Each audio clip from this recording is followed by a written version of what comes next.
A people without parliament, we began the year and we went to the polls. Would we elect Winston Churchill and a new government pledged to check state controls of our lives? Or would we vote for another 5 years under Clement Attlee? To the huge Piccadilly election night crowd, early returns foreshadowed a close finish.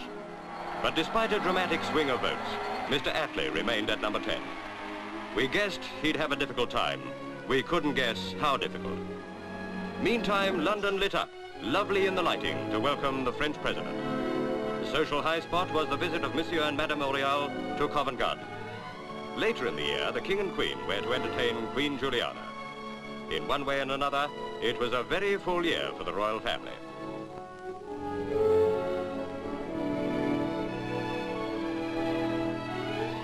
Queen Mary electrified the world when, to raise dollars for Britain, she gave a beautiful carpet she herself had made.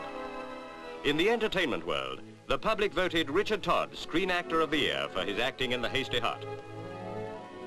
Moira Shearer took time off from dancing to sign a life contract at Hampton Court. And at the zoo, Brumus made her first bow to the public.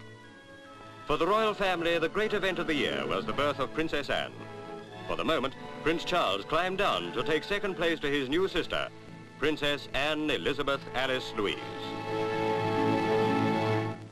In the world of sport, Reg Harris, Sportsman of the Year, won the World Cycling Sprint Championship for the second consecutive year. He's the first Briton ever to win the title, so he proved himself doubly a real champion. At Wembley, Footballer of the Year Joe Mercer led Arsenal to a cup victory over Liverpool. The stunt sensation of the year seemed to be the mass channel swim of 24, but 9 succeeded.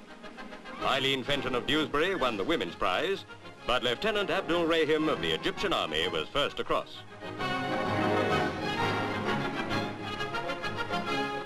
Tipped as the wonder horse, American-bred Prince Simon seemed to have the Derby won till Johnston on Galcador pulled off a typical finish. Carr made a desperate effort and Prince Simon responded gamely, but the post was too near and Galcador won to recompense Johnston for a short head defeat the year before. As a matter of fact, this was a great year for Johnston, who won 4 of the 5 classics. One who'll soon be after his laurels is Lester Pickett, the 14-year-old jockey who rode 52 winners during the season. There were disasters to sadden us. 80 Welsh rugby fans lost their lives in this plane wreck. They had flown to see Wales beat Ireland. Death struck at Journey's End as they returned. And when the Irish mail was wrecked at Penman Moor, there were 400 holidaymakers on board. But 64 lives were lost on duty when Truculent was rammed in the Thames estuary and sank with a great gash in her bows. And they were on duty too at Knockshinnagh when a field subsided into the coal workings. 129 were trapped. All but 13 were saved. Of these, no trace was found. We had our triumphs too. The huge Loch Sloy Dam was completed, trapping water in the Highlands to give Scotland her greatest electrical power station on the banks of Loch Lomond. And Brab 1, biggest civil plane in the world, paid its first visit to London, making an impressive landing at London Airport.